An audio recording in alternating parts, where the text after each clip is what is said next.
तो राम राम कहते रहो कि धरे रहो मन धीर, तो कब हुक तेरी सुनेंगे, तो कृपा सिंधु रघुवीर की मन मगरूरी छाड़ी दो, भजिए कृष्ण मुरार। तो नौका बीच समुद्र के होती भजन से पार। बोलिए श्री सत्यनारायण स्वामी की जय। तो एकदा नैमिषारण्यस्य स्वर्गाद्या प्रसन्न मुनिवे सर्वे सूतं कोटिकादिकं खड्गोपतेन तपसा किंवा प्राप्ते वांछितं फलम् अतत् सर्वा श्रोतुमिच्छामि कथ्य सुमहामुनि। कहते हैं कि एक समय नीमसार क्षेत्र है जहां पर 88,000 ऋषिगण, कितने ऋषिगण? 88,000 ऋषिगण इकट्ठा होकर सभी पुराणों को जानने वाले श्री सूत जी से बैठकर विचार करने लगे कि आगे पृथ्वी पर कलयुग आने वाला है। यहाँ पर जो सत्य पुरुष हैं, धर्म पर चलने वाले पुरुष हैं, उनका कल्याण कैसे होगा।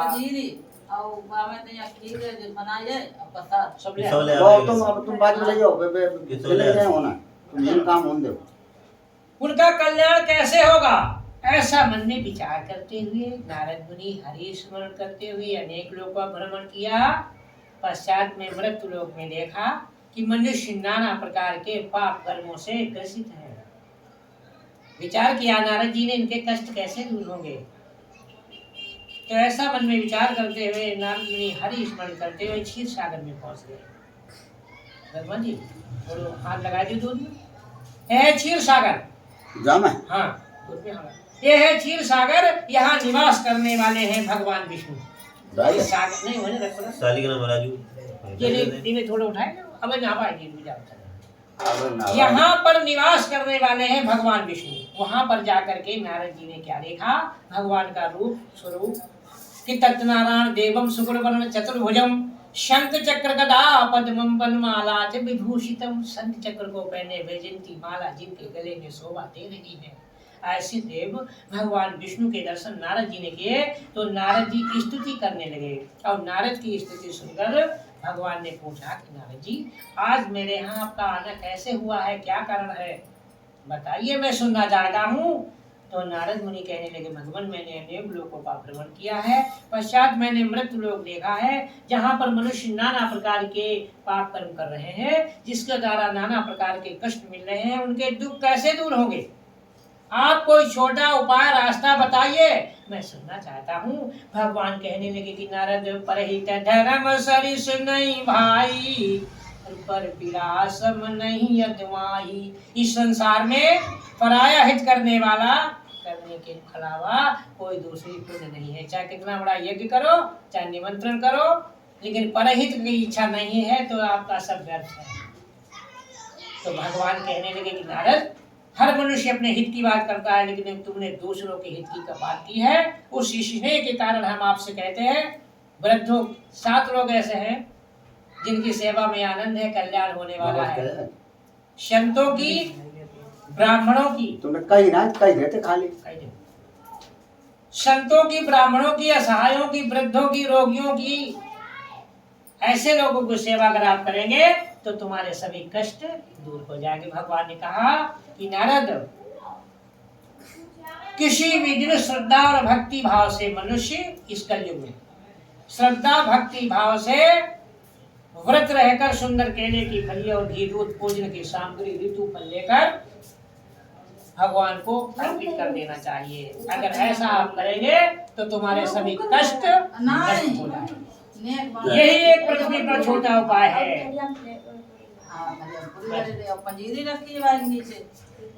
एक बार समझ में आवत नहीं, बार बार फिर पूछना वही चीज।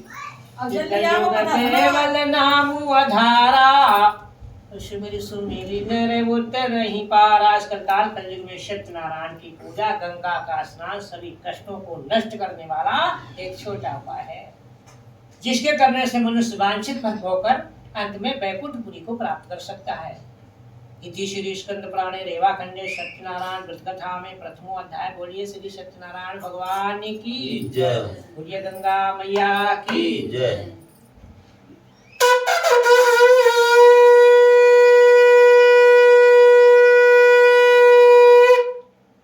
दीन दयाल बिरद संभारी अब हरौ नाथ मम संकट भारी, अब प्रभु कृपा करऊ यही भांति, और सब तजी भजन करऊ दिन राति। बोलिए यज्ञ भगवान की, बोलिए सूर्य भगवान की, बोलिए गौरी माता की। तो सूत जी कहते हैं अब आगे की कथा है। इसी पृथ्वी पर एक नगरी है काशीपुरी। काशीपुरी नगरी में एक सतानंद नाम के निर्धन ब्राह्मण अपना आधा जीवन कष्टों में बिताने लगा। जब आधा जीवन कष्ट में बीत गया तो भगवान ने सोचा उसका कल्याण कर देना चाहिए, प्रभु के नाम और रूप निराले। तो भगवान ने क्या किया, एक वृद्ध ब्राह्मण का रूप रखा, वृद्ध ब्राह्मण का, और जाकर सतानंद विप्र से पूछा कि हे विप्रवर, आप नित्य प्रति दुखी होकर इस महापृथ्वी पर क्यों भ्रमण करते हो, बताइए, मैं सुनना चाहता हूँ। सतानंद कहने लगे, विप्रवर, मैं अति निर्धन ब्राह्मण हूँ, मेरे पास भोजन करने की व्यवस्था नहीं है, पेट पालन की व्यवस्था नहीं है। अगर हमारे इस कष्ट को, दुख को, दरिद्र को दूर करने वाला रास्ता, उपाय, जुगाड़ है, बताइए, मैं सुनना चाहता हूँ। तो ब्राह्मण रूपी भगवान कहने लगे कि सतानंद, तुम सत्यनारायण का स्मरण, कथा का श्रवण करो तो तुम्हारे सभी कष्ट दूर हो जाएंगे। ब्राह्मण रूपी भगवान से सतानंद ने कहा, कब पूजन होता है प्रभु का, किस दिन पूजा करनी चाहिए न? तो कहा एकादशी, मकर संक्रांति, अमावस्या, पूर्णमासी, किसी भी दिन भगवान की सेवा हो सकती है। और उसके बाद अगर पूर्णमासी नहीं है, कोई भी दिन हो, लेकिन श्रद्धा जरूर हो। जो श्रद्धा नहीं, पूर्णमासी के आनंद आने वाला है। श्रद्धा, भक्ति भाव, प्रेम बनाकर भगवान की कथा का श्रवण, पूजन करना चाहिए। ब्राह्मण को दक्षिणा देकर विदा करे, और रात्रि में भगवान का जागरण नहीं हो सकता अकेले, तो स्मरण जरूर हो जाए। जब तक जगते रहो तब तक कई बार भगवान की याद करना चाहिए। अगर ऐसा कोई करेगा उसके सभी कष्ट दूर हो जाए। सतानंद ने व्रत का वृत्तांत समझा और घर आए, विचार किया, मेरे पास तो कुछ पेट पालन को नहीं है, भगवान की सेवा कैसे होगी। तो रात भर नींद नहीं आई चिंता के कारण। कि अरुण शिखा धुन कान सुनी, अरुण शिखा धुन कान सुनी, उठ बैठे भगवंत। अरुण कहते हैं मुर्गे को। और उसकी जब आवाज सुनी तो सतानंद ने चलो बाद में देखो अधिकत करके ना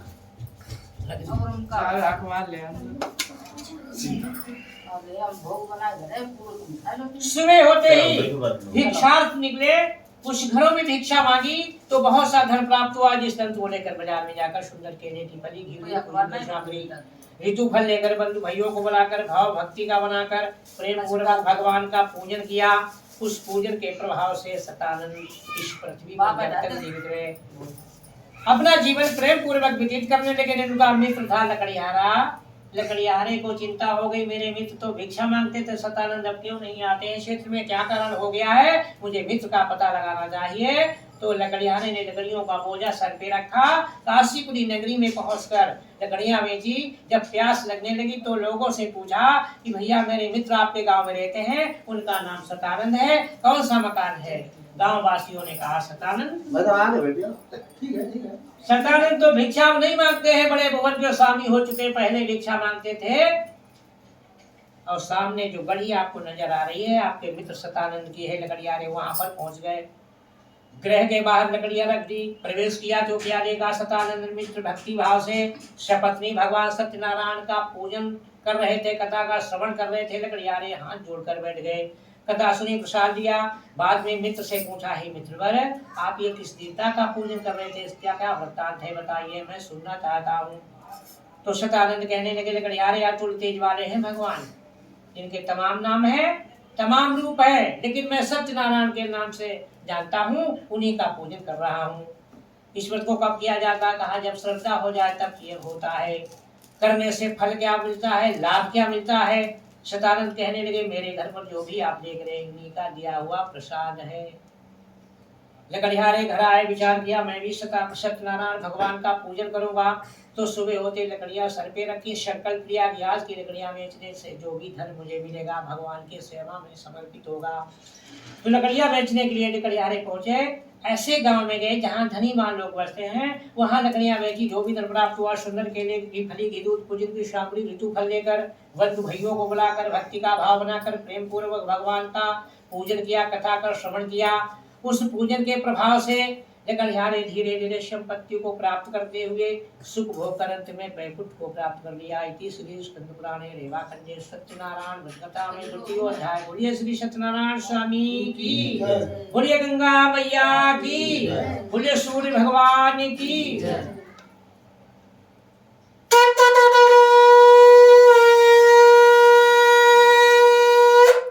दिन दयाल बिरद संभारी, हरनाथ मम संकट हारी। अब प्रभु कृपा करऊ यही भांति, सब तजी भजन करऊं दिन राति। बोलिए यज्ञ भगवान की, बोलिए स्थान देवता की, बोलिए ग्राम देवता की। अब सूत जी कहते हैं सज्जनों, आगे की कथा है। इसी पृथ्वी पर एक उल्का मुख नाम के राजा पैदा हुए। और उल्का मुख नाम के राजा का नियम बहुत निराला था।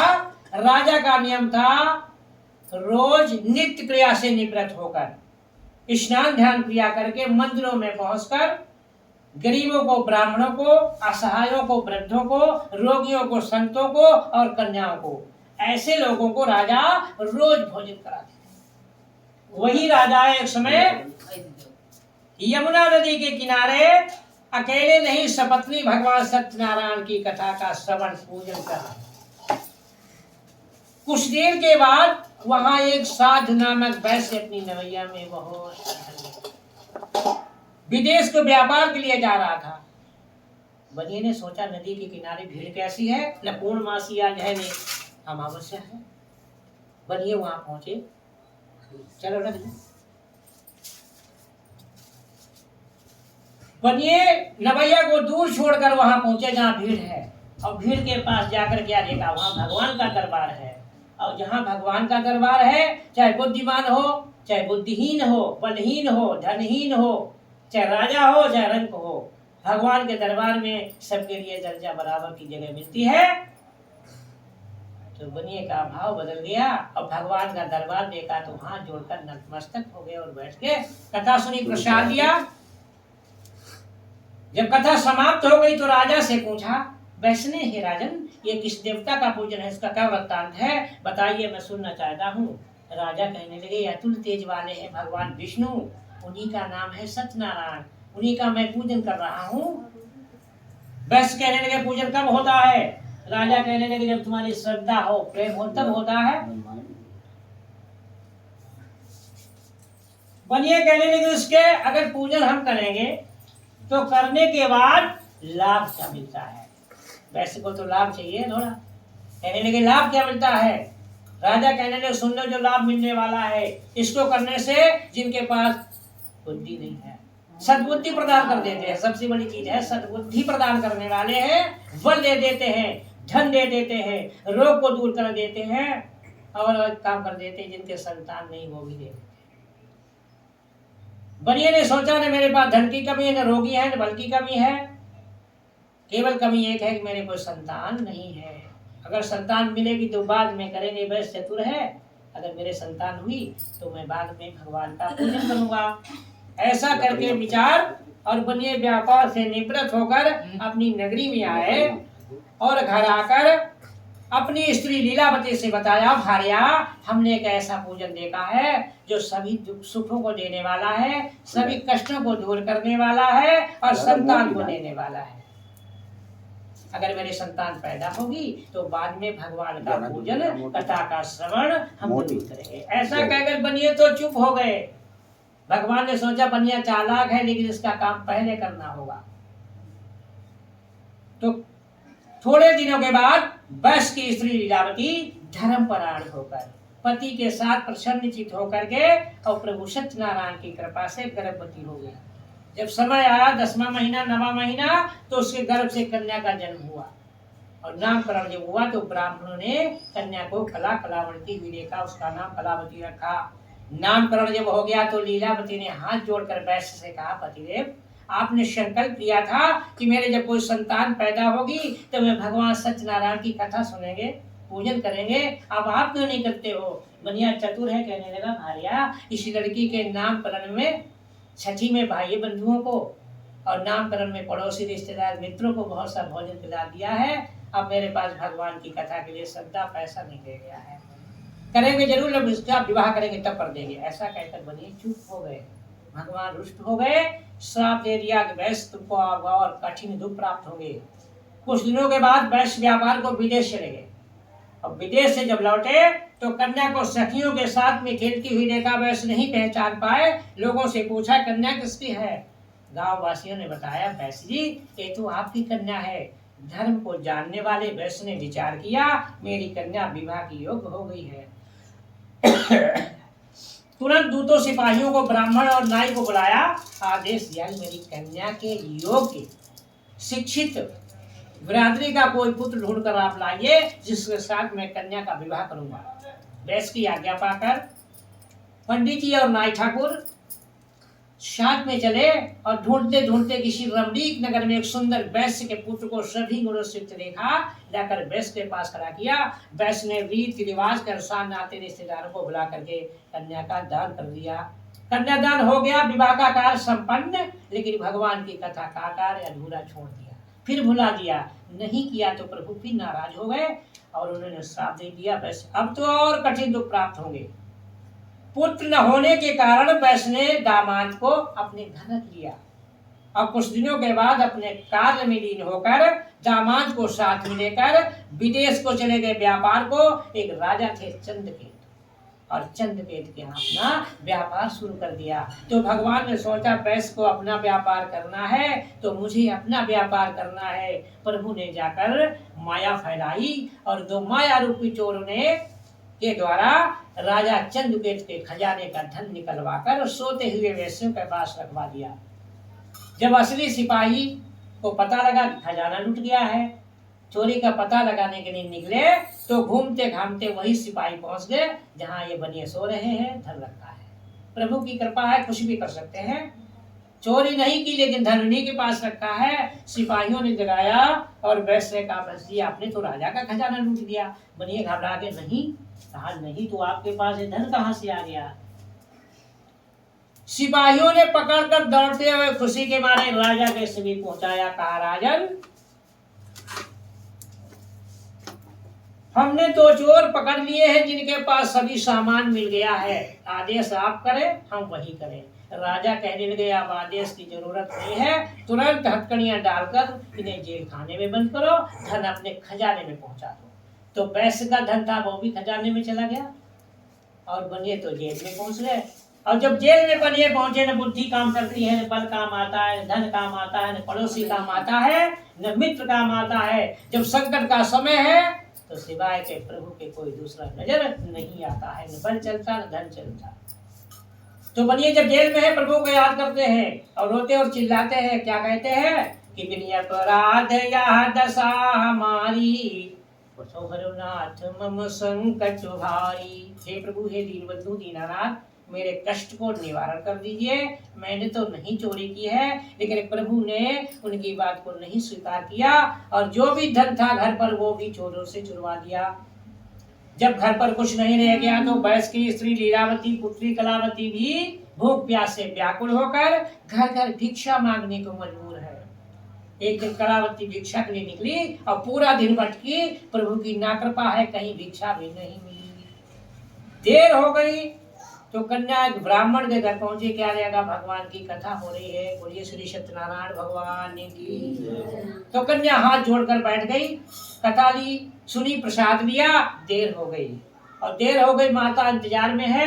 आज रात्रि हो गई, मेरी कन्या क्यों नहीं आई। कन्या जब देर में घर आई, माता ने समझाया पुत्री तुम इतनी देर तक कहाँ रही, तुम्हारे मन में क्या विचार है। तुम्हारे पति और पिता घर नहीं है, तुम क्या मेरे कुल में कलंक का टीका लगाना चाहती हो। माता ने समझाया कि पुत्री साधु पंडित बड़ित जन अरुघु में पावे माने, नीति कहती अबला फिरे तो होवे यति अपमान। लीलावती ने समझाया पुत्री स्त्री कितनी भी पतिव्रता हो लेकिन किसी के ग्रह पर बिना बुलाए रात्रि के समय पहुंच गई तो अपमान हो जाता है। माता ने जब ऐसा सुना पुत्री ने, सो पुत्री कहने लगी नहीं माते, हम तो ऐसी जगह पर रुक गई जहाँ सभी कष्ट दूर करने वाला, सभी मनोरथ सिद्ध करने वाला भगवान का पूजन हो रहा था। मैं वहीं बैठ गई, तभी देर हो गई है। तो माता ने कहा, रे पुत्री, तुमने तो ऐसी कथा का नाम ले दिया, ऐसे पूजन का नाम ले दिया, जब तुम नहीं पैदा हुई थी तुम्हारे पिता ने इसको करने का संकल्प लिया था, आज तक नहीं किया है। हो सकता है उसके न करने के कारण हमें कष्ट मिलता हो। सुबह हम इसे अवश्य करेंगे। सुबह होते माता पुत्री ने आस पड़ोस में भिक्षा मांगी तो आज बहुत सा धन मिल गया। बाजार में जाकर संपूर्ण भोजन की सामग्री, ऋतु फल लेकर बंधु भाइयों को बुलाकर, ब्राह्मण को बुला करके विधि पूर्वक भगवान का पूजन किया। और लीलावती ने हाथ जोड़कर प्रभु से प्रार्थना की, वरदान मांगा, हे प्रभु, आपका नाम है सत्यनारायण, अब आप वास्तव में सत्य है, कुछ शक्ति है, तो हमारे जामाता दामाद के दुखों को, कष्टों को दूर कर देना और शीघ्र घर आ जाए। तो भगवान तो उस व्रत के पूजन के द्वारा प्रसन्न हो गए। रात में भागते हुए जाकर राजा चंद्रकेतु को सपना दिया कि राजन, सुबह उन बनियों को आप छेड़ देना जिन्हें आपने अपनी जेल में रखा है, यदि आप नहीं छोड़ेंगे तो हम तुम्हारा राज, धन, पुत्र सब नष्ट कर देंगे। राजा ने जब ऐसा सपना देखा, सुबह सभा में बैठकर मंत्रियों के साथ में मंत्रणा की, विचार किया क्या होना चाहिए। तो सभी सभासद मंत्रीगण कहने लगे, राजन, उन्हें छोड़ दिया जाए, वो साहूकार है कि जय पर कृपा राम की होई, पर कृपा करे सब कोई। जब प्रभु की कृपा है, अब सभी सिपाहीगण, मित्रगण, मंत्रीगण कहने लगे छोड़ दिया। राजा ने तुरंत अपने सिपाहियों को आदेश दिया कि घर की जेल में जो वैश्य बंदी हैं उन्हें निकालकर मेरी नजरों के समीप लेकर आओ। सिपाही पहुंचे, जेल से निकाला बनियों को। बनिया घबरा गया, आज हुक्म का दिन है, फांसी ना हो जाए। बनिया चतुर है। बनिए राजा के समीप जब पहुंचे, हाथ जोड़कर खड़े हो गए, रोने लगे, कहने लगे, राजन, हमें आप क्षमा कर दीजिए। राजा कहने लगे, क्यों घबराते, जो भी तुम्हारा कष्ट था सब दूर हो चुका है। राजा ने तुरंत उनकी हथकड़ियां निकलवा दी, बेड़ियां निकलवा दी, नाई को बुलवाकर बाल आज कटवाए, सुंदर रेशमी वस्त्र आभूषण देकर राजा ने संतोषित किया। अपने सिपाहियों को आदेशित किया कि जो भी धन पहले का घर के खजाने में जमा है ये बनियों का दोगुना दे दो। और कहा, कैसे, आप अपने घर जा सकते हो। इति श्री स्कंद पुराणे रेवाखंडे सत्यनारायण व्रत कथा में तृतीय अध्याय। बोलिए श्री सत्यनारायण स्वामी की जय, बोलिए यज्ञ भगवान की जय, बोलिए सूर्य भगवान की जय।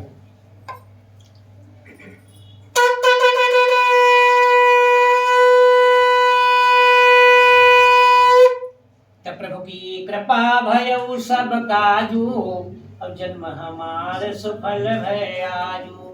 अब प्रभु कृपा करऊ यही भांति, श्रुत जी भजन करऊं दिन राति। बोलिए पृथ्वी माता की, बोलिए गंगा मैया की। अब सूची कहते, सज्जनों, बनिए का जेल खाना छूट गया, धन दोगुना मिल गया। अब तो खुशियां आ गई, धन दोगुना है, जेल खाना छूट गया है, घर के लिए प्रस्थान कर दिया है। और बनिए जब चले तो भगवान ने सोचा इसका सब काम पूरा है, लेकिन हमारे लिए कुछ श्रद्धा रही हृदय में कि नहीं है, हमारे लिए कुछ विचार बदला कि नहीं। तो भगवान ने एक दंडी महाराज का रूप रखा, चतुर बनिए से रास्ते में जाकर पूछा, बनिए आपकी रवैया में क्या भरा है। बनिए ने सोचा, बहुत दिन के बाद जेल छूटी है, हो सकता कोई चोरी तो नहीं करना चाहता, मेरे पास तो लक्ष्मी जी भरी है। बनिए कहने लगे, दंडी स्वामी, मेरी नवैया में आपके खाने पीने लायक वाला कुछ नहीं है। हम बनिए आदमी हैं, हमारी नवैया मोही तेजपात इलायची धनिया मोरेटी पिपरा और सुपारी से भरी है, ऐसा नहीं है। भगवान ने सोचा, भाई आत्मा शुद्ध। प्रभु कहने लगे, जाओ, जो तुम कहते हो वही सत्य है, एक मस्त। ऐसा कहकर प्रभु दंडी स्वामी वहां से अदृश्य। दंडी स्वामी के जाने के बाद चतुर्बनिया ने अपनी नवैया के पास स्नान ध्यान क्रिया करके लक्ष्मी जी की पूजा के लिए जब पहुंचे, क्या देखा, नवैया तो 4 हाथ ऊपर को उठ गई। विस्मय पड़ गया वैश्य, जल्दी से उहार हटाया तो क्या देखा, लक्ष्मी जी गायब है। वही तेजपात इलायची धनिया मोरेटी पिपरा और सुपारी के दर्शन हो गए। बनिए के होश उड़ गए, बेहोश हो गए, और बेहोश होकर बनिए जमीन पर गिर पड़े। जब होश आया कुछ देर के बाद तो दामाद कहने लगा, पिताजी अब आप क्यों चिंता करते हैं, ये दंडी महाराज का दिया हुआ श्राप है जिनसे तुमने झूठ बोल दिया है, आप उन्हीं की शरण में जाइए तो आपका कल्याण हो सकता है। कहाँ मिलेंगे, हम तो जानते भी नहीं है। दामाद कहने लगा चिन्ह को चिन्हते हुए चलिए, जिसमें श्री कृष्ण भगवान ने कार्य अदा किया है, उन पद चिन्हों को देखते हुए चलिए, साथ कहीं मिल जाएंगे। तो नदी के किनारे किनारे चल दिए। वैसे क्या देखा, दंडी स्वामी एक बट बरगद के नीचे आसन लगाए बैठे थे। जाकर बनिए पैरों पे गिर पड़े, हे प्रभु, हे दीनबंधु दीनानाथ, मैं आपकी शरण में हूँ, मेरे ऊपर आप कृपा कर दीजिए, जो मैंने आपसे झूठ बोला उसे आप क्षमा कर दीजिए, हम आपकी शरण में हैं। भगवान हंसने लगे, कहने लगे एक बार नहीं, तुमने तो मुझे बार बार भुला दिया है, तभी आपको कष्ट मिलता है। बनिए कहने लगे 33,000 करोड़ देवता जब आपके नाम को रूप को नहीं पहचान सकते, मैं कैसे जान जाता, लेकिन आज कायदा से पहचान गया। संकट में भगवान को सब पहचानते हैं। क्या तुम्हारी इच्छा फिर पूरी होगी? कि सोना सज्जन साधु जन अरु टूटी जुड़ई सवारे, जैसे दुष्ट मनुष्य संयर वैसे ही घड़ा कुमार। सोना एक बार नहीं 100 बार टूट जाए फिर भी जुड़ जाता है, सज्जन 100 बार टूट जाए और अगर आप उसकी शरण में जाएंगे मतलब के लिए तो फिर मिल जाएगा। लेकिन दुष्ट का साथ कैसा है, कुम्हार का बर्तन है, उसमें चाहे घी रखो और चाहे दूध रखो, 1 वर्ष रखो चाहे 100 वर्ष रखो, और किसी ने अगर आप लेकर हाथ से चले और धोखे से छूट गया टूट गया तो जुड़ने वाला नहीं है। दुष्ट का साथ ऐसा, तुम उसके साथ कुछ भी करते रहो, अगर तुमसे धोखे में कहीं लूट गया फिर मिलने वाला नहीं है। कि दुष्ट संग जनि देहि विधाता, याते भला नरकी को वासा। ऐसे दुष्टों के साथ से नरक अच्छा बता गया है। कि संसार में सबसे बड़ा नरक क्या है, कि जन्मति मरण दुसाह दुख होई। जैसे बच्चा पैदा हुआ 2 मिनट 10 मिनट 20 मिनट जीवित है, फिर खत्म हो गया, 9 महीने भवसागर में पहुंच गया, फिर जन्म लिया, फिर वही सिस्टम है, थोड़ी देर के लिए जीवित, फिर पहुंच गया वही 9 महीने के लिए। इससे वो नरक अच्छा बताया, दुष्ट के साथ से वो नरक अच्छा बताया है। बच्चा जिसमें माँ के गर्भ में होता है तो प्रभु से वादा करता है, प्रभु हे दीनबंधु दीनानाथ, मुझे भवसागर से पार कीजिए और पृथ्वी पर आकर आपकी सेवा के बगैर कुछ नहीं करेंगे। लेकिन जब पृथ्वी पर आता है, जैसे जल वर्षा और तो निर्मल है, और पृथ्वी पर पहुंचा धूमिल, कि भूमि गिरत भय ढावर पानी, जिनकी भई माया लपिटानी। आकाश से जल आता शुद्ध, बच्चा पैदा हुआ आत्मा शुद्ध, और जो पृथ्वी पहुंचा धूमिल हो गया जल। इसी प्रकार संसार की माया में मनुष्य मोहित हो जाता है, फिर प्रभु के किए हुए वादे को भूल जाता है। भगवान ने कहा जाओ तुम्हारी इच्छा पूरी होगी। आशीर्वाद लेकर बनिए अपनी नवैया के पास पहुंचे तो क्या देखा, नवैया धन से फिर भर गई।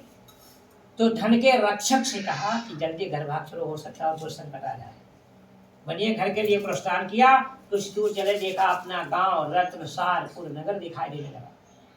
धन के रक्षक से कहा कि तुम घर चलो, खबर करो मैं पीछे से आता हूँ। सिपाही घर पहुंचा, उसने दरवाजा खटखटाया तो बैस की स्त्री लीलावती और पुत्री कलावती भक्ति का भाव बनाकर प्रेम पूर्वक भगवान की कथा का श्रवण कर रही थी।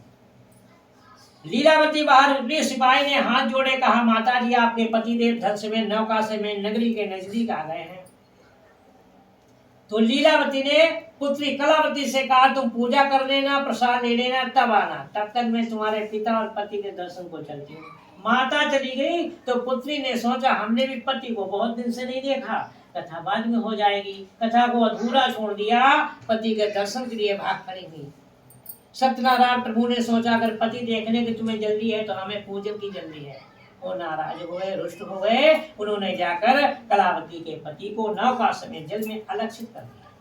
कलावती कन्या वहां जब पहुंची, पति नहीं मिले, रुदन करने लगी, हाहाकार होने लगा, मल्लाह चिंता करने लगे, अभी दामाद यही था, कहाँ चला गया है। लीलावती गोद में लेकर विलाप करती है। कलावती कन्या संकल्प लेती है कि माता जी अगर मेरे पति नहीं मिले तो हम भी खड़ा बुलाकर सती हो जाएंगे। कन्या ने जब ऐसा संकल्प दिया तो बस बार बार दंड के समान पृथ्वी पर गिरकर कहता है, प्रभु हे दीनबंधु दीनानाथ, मैं आपकी शरण में हूँ, मेरे ऊपर आप कृपा कर दीजिए। सत्यनारायण प्रभु ने आकाशवाणी के द्वारा सुनाया, तुम्हारी कन्या मेरे व्रत को प्रसाद को त्याग कराई, इसलिए उसका पति लक्षित हो गया है। घर जाकर प्रसाद पकड़िए दिए वापस आएगा तो उसका पति अवश्य मिलेगा। ऐसा आकाशवाणी के द्वारा सुनकर कन्या ने जाकर घर पर विधान पूर्वक भगवान का पूजन किया, प्रसाद पाया। वहां जब आई तो अपने पति के दर्शन पाए। फिर बनिए जब तक जीवित रहे हर पूर्णमासी एकादशी और मकर संक्रांति में भगवान की कथा का श्रवण पूजन करते रहे। इस पृथ्वी पर जब तक जीवित रहे हर सुख को भोग कर अंत में वैकुंठ को प्राप्त कर लिया।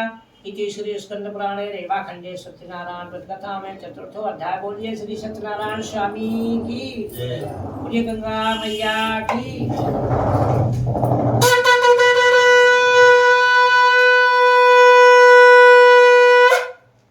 तो दीन दयाल बिरद संभारी, अब हरो नाथ मम संकट भारी। अब प्रभु कृपा करऊ यही भांति, सब तजी भजन करऊं दिन राति। बोलिए पृथ्वी माता की, बोलिए गणेश भगवान की। अब सूर्य जी कहते सज्जनों, आगे की कथा है। इसी पृथ्वी पर एक राजा पैदा हुए, उनका नाम था तुंगध्वज। तुंगध्वज नाम के राजा बहुत अभिमानी राजा थे, जिन्होंने एक समय भगवान के प्रसाद को अस्वीकार कर दिया, जिसके कारण बहुत सा कष्ट मिला। राजा वन में जाकर अनेकों प्रकार के बनेरे पशुओं का शिकार किया। एक बट बरगद के नीचे बैठे राजा आराम कर रहे थे। तो राजा ने क्या देखा, कुछ दूर पर भीड़ है। तो कहा भीड़ ये कैसी है, आज तो पूर्णमासी अमावस्या। वहां पर गोपगण भगवान की कथा सुन रहे थे, लेकिन राजा वहां नहीं गए जहाँ कथा हो रही है, लेकिन झाड़ी में बैठा एक सियार कथा को प्रेम से सुन रहा था। जब कथा समाप्त हुई तो गोपगणों ने पहले जाकर राजा को प्रसाद दिया। राजा ने सोचा है पता नहीं किस जाति को होंगे, भगवान के दरबार में कहीं भी किसी की जात नहीं होती, भगवान का प्रसाद है। तो राजा ने अहंकार के कारण प्रसाद को अस्वीकार कर दिया, जाकर अपने घर चले गए। लेकिन त्यागे हुए प्रसाद को जंगल का सियार था, उसे मौका मिल गया, चाहता हमें भगवान का प्रसाद मिल जाए। वो पहुंचा, उसने पान कर लिया, वो वैकुंठ पहुंच गया। राजा संकट में पड़ गए, पुत्रा धन धान सब नष्ट है। ऐसा सब देखा घर पे तो चिंता दूर हुई। ऐसा क्यों हुआ, क्या कारण हुआ है, मेरे से कौन सी गलती हुई है। विचार में आया आज मैंने भगवान का प्रसाद अस्वीकार किया है, हो सकता है उसके कारण हुआ होगा। अब हमें वहीं जाना चाहिए जहां भगवान का पूजन गोपगण कर रहे थे। राजा फिर वहीं पहुंचे, संपूर्ण पूजन की सामग्री गोपगण को इकट्ठा करके यथाविधि होकर भक्ति का भाव बनाया और भगवान का पूजन किया, कथा का श्रवण किया, प्रसाद भी पाया। घर लौटे तो सभी संपत्ति को प्राप्त किया।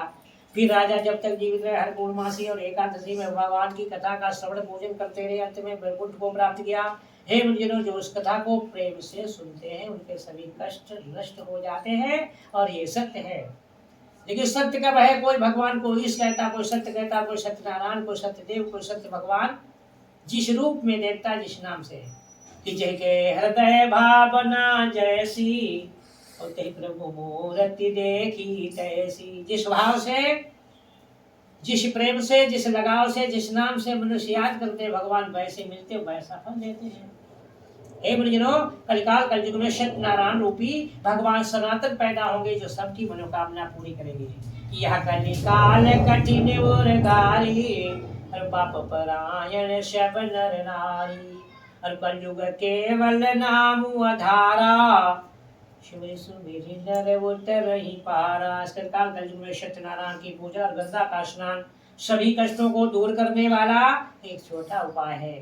हे मुनिजनों, जिन्होंने पहले सत्यनारायण भगवान के व्रतों को किया है, उनके हम दूसरे जन्मों का हाल कहते हैं कि पहले अध्याय में शतानंद नाम के जो ब्राह्मण थे, दूसरे जन्म में सुदामा ब्राह्मण हो गए, जिन्होंने भगवान कृष्ण की सेवा की और वैकुंठ को पाया। उनका मुखना शतानंद नाम के जो ब्राह्मण थे, शतानंद, जिन्होंने भगवान कृष्ण की सेवा की, ब्राह्मण ने वैकुंठ को पाया। लकड़ी बेचने वाला जो लकड़ियारा था वो भीलों का राजा हुआ, जिसका नाम है केवट, जिसने भगवान राम को गंगा पार कराकर वैकुंठ को पाया। उल्का मुख नाम के राजा जो थे, दूसरे जन्म में दशरथ हो गए, जिन्होंने रंगनाथ शंकर जी की सेवा की, राम को सीता, भरत, लक्ष्मण को पुत्र के रूप में पा लिया। यष्ट सिद्धि नवनिधि कह दाता, वशुवदीन जानकी माता श्री गुरुदेव को प्राप्त किया, धर्म कार्य किया और वैकुंठ को प्राप्त किया। साधु वैश्य बनिए जो थे, दूसरे जन्म में राजा मोरध्वज हो गए, जिन्होंने अपने ही पुत्र को आरे से काटकर भगवान कृष्ण को दान में दे दिया। इतना बड़ा धर्म व्रत करते हुए वैकुंठ को पाया। तुंगध्वज नाम के राजा जो थे, वो राजा स्वयंभू मनु हो गए, जिन्होंने भागवत संबंधी पुराणों को रचकर धर्म कार्य किया, वैकुंठ को प्राप्त किया। इति श्री स्कंद पुराणे रेवा खंडे सत्यनारायण व्रत कथा में पंचमो अध्याय। बोलिए श्री सत्यनारायण स्वामी की जय, बोलिए गणेश भगवान की जय, बोलिए गंगा मैया की जय। आरती को ही भाई क्या भैया, कोई आरती रखी आरती उठा पढ़ने वाली। अच्छा किताब उठा रहा पंडित जी तो पैदा करके क्या करे हम जब रात में हमने सौदा लगे आरती किताब तो लाया सब जगह आप जहाँ ना में तो जरूर लेके जा रमजान। अब हाँ अमल मिल जाए तो लेके तो बहुत थोड़ा हो जाए। कोई कोई निकाल लो मोबाइल निकाल। हाँ देख लो मोबाइल। सत्यनारायण जी की जय।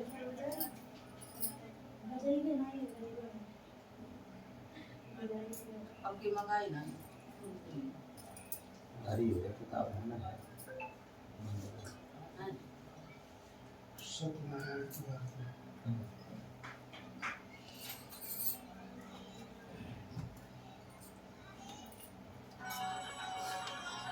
हरे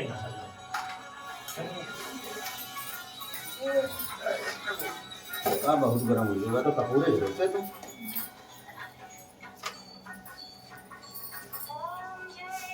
लक्ष्मी रमणा जय लक्ष्मी रमणा नारायण स्वामी नारायण स्वामी पालक हरता। ओम जय लक्ष्मी रमणा लक्ष्मी रमणा स्वामी जय लक्ष्मी रमणा नारायण स्वामी नारायण स्वामी पालक हरता। जय लक्ष्मी रमणा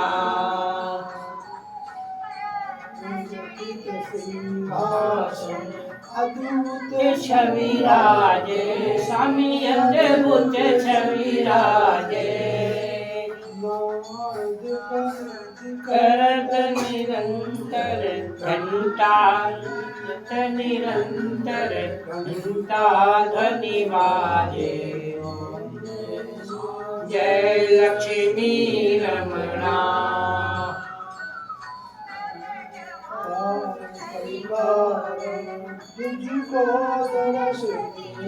स्वामी तुझको तरस दियो ब्राह्मण बन के ब्राह्मण बन के कंचन महल दियो। जय लक्ष्मी रमणा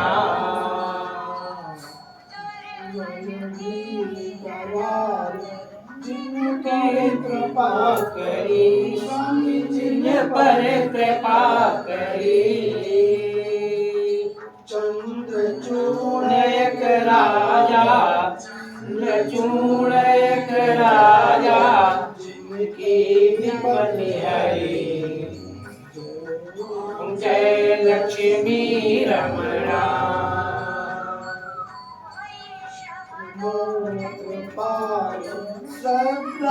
तजी दीनी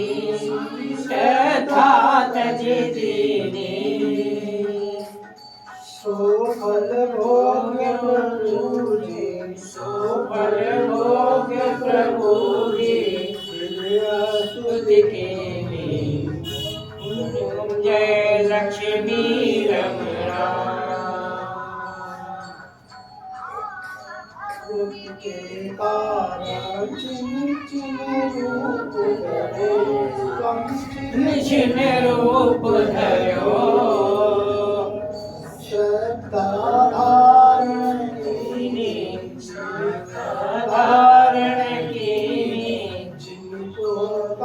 स्वामी लक्ष्मी रमणा बाल संवादा मन में भक्ति करे में भक्ति करे अचित फल पायो अचित फल पायो दीनानाथ हरि जय लक्ष्मी रमणा चाद समायो कदली फल देवा स्वामी कदली फल देवा धूप दीप तुलसी से राजदीप तुलसी से हरि सत्य देवा ओम जय लक्ष्मी रमणा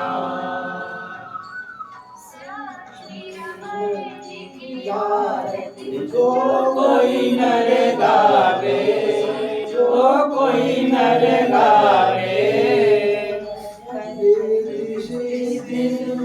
जन पाता सिद्धि समसात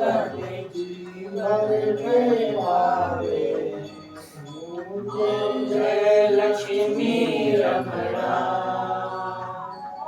जय लक्ष्मी रमणा स्वामी जय लक्ष्मी रमणा सत्यनारायण नारायण स्वामी सत्यनारायण स्वामी पालन करता ओम जय लक्ष्मी रमणा लक्ष्मी रमणा स्वामी जय लक्ष्मी रमणा।